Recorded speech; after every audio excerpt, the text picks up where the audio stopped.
तो दोस्तों farmer registry यानी किसान आईडी है वो एक बार फिर से ई मित्र के माध्यम से बनना शुरू हो चुकी है।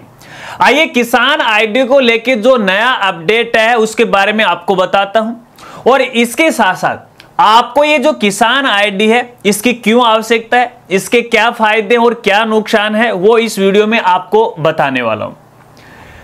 नमस्कार साथियों, मैं हूं आपका अपना साथी राजगुर जी। तो साथियों, जैसा कि आप सभी को पता है, थोड़े दिन पहले भारत सरकार के द्वारा हर एक किसान के लिए फार्मर रजिस्ट्री या किसान आईडी की शुरुआत की गई थी और शुरुआत में इस आईडी का रजिस्ट्रेशन है वो गांव-गांव ढाणी कैंपों के माध्यम से करवाया गया था। जो पटवारी की आईडी है उसके माध्यम से करवाया गया था और इसके बाद जब आम जनता को या किसान साथियों को समस्या आने लग गई तो ये सुविधा ऑनलाइन भी कर दी गई और शुरुआत में ये जो सुविधा है वो CSC सेंटर के माध्यम से दी गई और इसके बाद जैसे आपको पता है कि अपने राजस्थान में ई मित्र सेवा संचालित है तो ई मित्र पे ये सेवा है वो शुरू नहीं की गई थी, लेकिन बाद में इसे ई मित्र पे है वो शुरू कर दी गई थी तकरीबन जुलाई के महीने में। अब यहाँ पे थोड़े दिन तो ये सर्विस है ई मित्र के माध्यम से शुरू रही, उसके बाद फिर से इसे बंद कर दिया गया। बंद करने के उपरांत अपने राजस्थान में भी कई किसान साथी रह गए जिनकी किसान रजिस्ट्री आईडी है वो नहीं बनी थी, तो ऐसे में किसानों के सामने कई तरह की समस्याएं आ रही थी। लेकिन अब इसको लेके नया अपडेट आया गया है। अब नए अपडेट की जानकारी देने से पहले इस किसान आईडी के बारे में कुछ बेसिक जानकारी आपको बता देता हूं। देखिएगा, हर एक किसान साथी का ये सवाल रहता है, अक्सर मेरे से इंस्टाग्राम पे बहुत पूछते हैं कि फार्मर रजिस्ट्री बनाना आवश्यक है क्या या अनिवार्य, ये क्यों जरूरी है। तो साथियों, मैं आपको बताना चाहूंगा ये उतने जरूरी है जिस प्रकार से हर एक भारत के नागरिक के लिए आधार कार्ड और राजस्थान के निवासी के लिए जन आधार कार्ड जरूरी है, उसी प्रकार से एक किसान के लिए किसान आईडी बनाना जरूरी है। क्योंकि भविष्य के अंदर है इसी किसान आईडी के माध्यम से सरकार के द्वारा जिन भी योजनाओं का लाभ किसानों को मिलता है वो इसी आईडी के माध्यम से वो मिलने वाला है। अगर कोई भी किसान साथी इस आईडी का रजिस्ट्रेशन नहीं करवाता है तो भविष्य में उन्हें सरकारी योजनाओं का लाभ वो नहीं मिलेगा। अब यहाँ पे देखिए, शुरुआत के अंदर मेरे जैसे जो क्रिएटर था, हालांकि उसमें मैं शामिल नहीं था, उन्होंने एक अफवाह फैलाई थी और अफवाह यह फैलाई थी कि जो पीएम किसान निधि का जो पैसा है, जिन किसानों ने फार्मर रजिस्ट्री आईडी का रजिस्ट्रेशन करवा रखा है केवल उन्हीं के खातों में आएगी। और मैंने उस वीडियो का खुलासा भी किया था कि नहीं भैया, आपकी जो है पीएम किसान की जो किस्त है वो आएगी बगैर किसान आईडी के भी, और वो आई भी है। देखिए, जो 20वीं किस्त है वो यहाँ पे आई भी है, इसमें किसान आईडी का कोई लेना देना नहीं था। लेकिन अब इसका मतलब ये नहीं है अगर आप किसान आईडी नहीं बनवाओगे तो आप सरकारी योजनाओं का फायदा भविष्य में उठा पाओगे, नहीं, इसका मतलब ये नहीं है। क्योंकि देखिए, जब भी अपने देश के अंदर कोई स्कीम की शुरुआत की जाती है तो एक साथ अचानक से उसमें पूरा बदलाव नहीं किया जा सकता, क्योंकि अपने देश में है किसानों की संख्या बहुत ज्यादा है, तो ऐसे में अचानक से सब कुछ परिवर्तन होना संभव भी नहीं है और अचानक से सभी योजनाओं को बंद करना है यह भी संभव नहीं है। तो ऐसे में कोई भी कार्य की शुरुआत की जाती है तो उसको पूरा होने में कई सालों का समय वो लग जाता है। तो ऐसे में देखिए, किसान आईडी तो हर एक किसान के लिए जरूरी है। अगर आपने अभी तक नहीं बनवाई है तो बनवा लीजिएगा।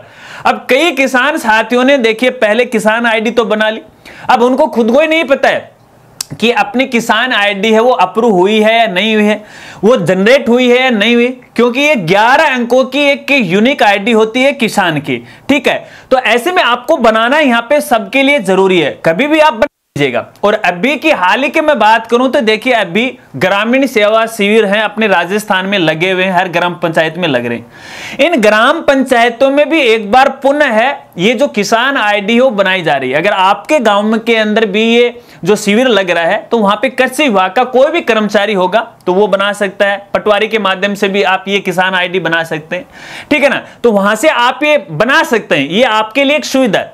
लेकिन अगर अपन नए अपडेट की बात करें तो अपने राजस्थान में एक बार फिर से ये जो सर्विस है वो ई मित्र के माध्यम से है वो शुरू की गई है। अब देखिएगा, अगर आपके नजदीक ई मित्र है, आप उसके माध्यम से भी ये किसान आईडी बना सकते हैं। सीएससी के माध्यम से आप बना ही सकते हैं, हालांकि सीएससी सेंटर हर जगह उपलब्ध नहीं होते हैं। ई मित्र जो सेंटर है वो हर जगह उपलब्ध होते हैं, हर गांव के अंदर एक दो तो मिल ही जाते हैं ना। तो ई मित्र के माध्यम से आप बना सकते हैं। और जो भी हमारे ई मित्र संचालक साथी हैं उनको भी मैं कहना चाहूंगा, अगर आपको नहीं पता है तो आप ट्राई करके देख लीजिए, अपना पोर्टल खोलिएगा और कोई भी किसान साथी आता है या नहीं भी आता है, अगर आप लोकल ग्राम पंचायत के हैं तो अपने ग्राम पंचायत में जो भी किसान साथी हैं उनको इस बारे में अवगत कराएं, उनको जानकारी दें कि आपको किसान आईडी बनाना जरूरी है। ठीक है, तो ई मित्र के माध्यम से आप अपनी आईडी बना सकते हैं। अब यहां पे एक बात और मैं आपको बताना चाहूंगा, जिन किसान साथियों ने पहले अपनी किसान आईडी किसी कैंप के माध्यम से या ई मित्र के माध्यम से या सीएससी सेंटर के माध्यम से बनवाई है, तो वो है आप प्राप्त कर लीजिएगा। देखिए, इसके विभाग के द्वारा एक पीडीएफ फाइल है वो जारी की जाती है, एक तरह से वो आईडी होती है जिसपे आपका पूरा यानी उस किसान साथी का पूरा डेटा होता है, आईडी नंबर वगैरह वगैरह सब कुछ होता है, फोटो वगैरह वगैरह, वो डेटा है वो यहाँ पे आधार कार्ड से उठाया जाता है। ठीक है, तो वो आप अपने पास जरूर रखिएगा।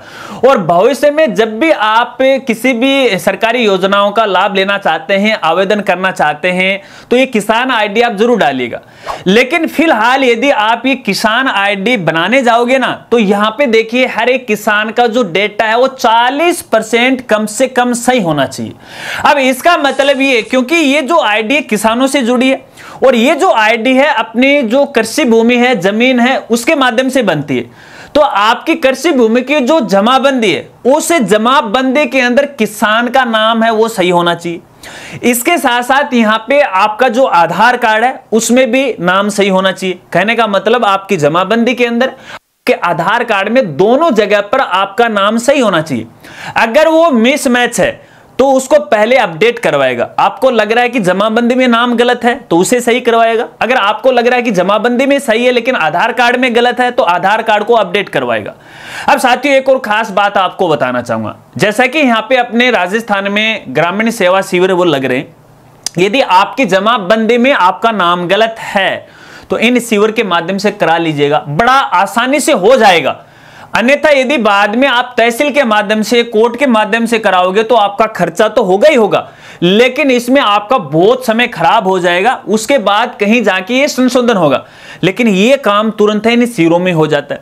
इन शिविरों के अंदर क्या क्या काम होता है उसका मैंने एक वीडियो बनाया है। मेरे गांव में ये शिविर आयोजित हो चुका है, किस तरह से क्या कार्य आपको करवाना, कैसे करवाना, कौन से दस्तावेज आपको तैयार करना है, इसके लिए मैं वीडियो ऑलरेडी बना चुका हूं। लिंक आपको वीडियो के डिस्क्रिप्शन मिल जाएगा, आराम से देखिएगा, समझिएगा।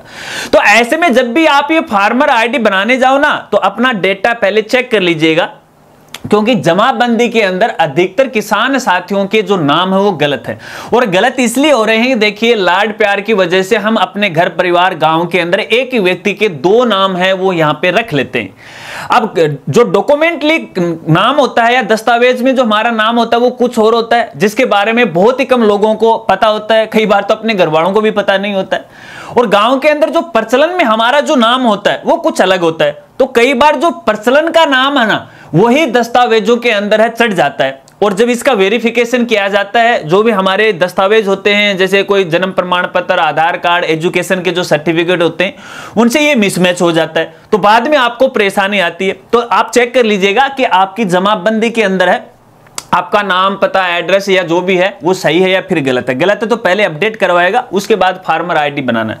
क्योंकि अगर वो गलत रहेगा, अगर आपके आधार कार्ड में जो आपका नाम है हिंदी और अंग्रेजी की जो भी स्पेलिंग है, ठीक है ना, वो और जमाबंदी की यदि नाम आपका कम से कम 40% मैच नहीं होगा तो आपकी ये फार्मर आईडी वो नहीं बनेगी। और हाँ, फार्मर आईडी बनाने के बाद कुछ समय बाद ये विभाग के द्वारा अप्रूव की जाती है, और अप्रूव होने के बाद इसकी जो पीडीएफ फाइल है वो डाउनलोड करवाना मत भूलिएगा। आप खुद भी कर सकते हैं, आप इनके ऑफिशियल वेबसाइट पे जाओगे, मोबाइल से आप रजिस्टर कर लीजिएगा। रजिस्टर करने के बाद देखिए लॉगिन की प्रोसेस रहती है, आराम से लॉगिन कर लीजिएगा। उसके बाद यहाँ पे देखिएगा आपको अपना जो भी आधार नंबर है वो डालना पड़ेगा। अगर आपके आधार से फार्मर आईडी चुकी है तो डायरेक्ट यहाँ पे एक पॉपअप है वो ओपन हो जाएगा। ओपन होने के बाद उसकी डिटेल दिखाई देगी कि इस व्यक्ति की ये फार्मर आईडी बन चुकी है, और यहाँ पे देखिए आपको डाउनलोड करने का लिंक मिल जाएगा, तो वो पीडीएफ फाइल आप डाउनलोड कर सकते हो और भविष्य के लिए इसे अपने पास सुरक्षित है वो रख लीजिएगा। बस अगर भविष्य के अंदर देखिए अभी इसमें थोड़ा समय लगेगा, मेरे ख्याल से यहाँ पे 2-4 साल का समय लगेगा उसको पूरा होते हुए, तब तक आपको वैसे तो कोई परेशानी नहीं आने वाली है, लेकिन धीरे धीरे आपको ये फार्मर आईडी हर जगह वो काम में लेनी है ताकि आपको भविष्य में किसी प्रकार की कोई समस्या नहीं आई। आशा रखता हूं कि अब आप अच्छी तरह से वो समझ गए होंगे, और मैं ये सभी उन किसान भाइयों से उम्मीद भी रखता हूं कि आप सभी अपनी जो किसान आईडी वो जरूर बनाओगे। किन किन किसान साथियों ने अपनी फार्मर आईडी बना ली है और डाउनलोड कर लिए वो कमेंट करके मुझे जरूर बताएगा। अगर वीडियो जानकारी आपको अच्छी लगी तो वीडियो को लाइक कीजिएगा, और हो सके तो इस वीडियो को अपने दोस्तों में आप जरूर शेयर कीजिएगा। तो मिलते हैं फ्रेंड्स अगली एक नई वीडियो के साथ, नए अपडेट के साथ, तब तक के लिए जय हिंद, जय भारत।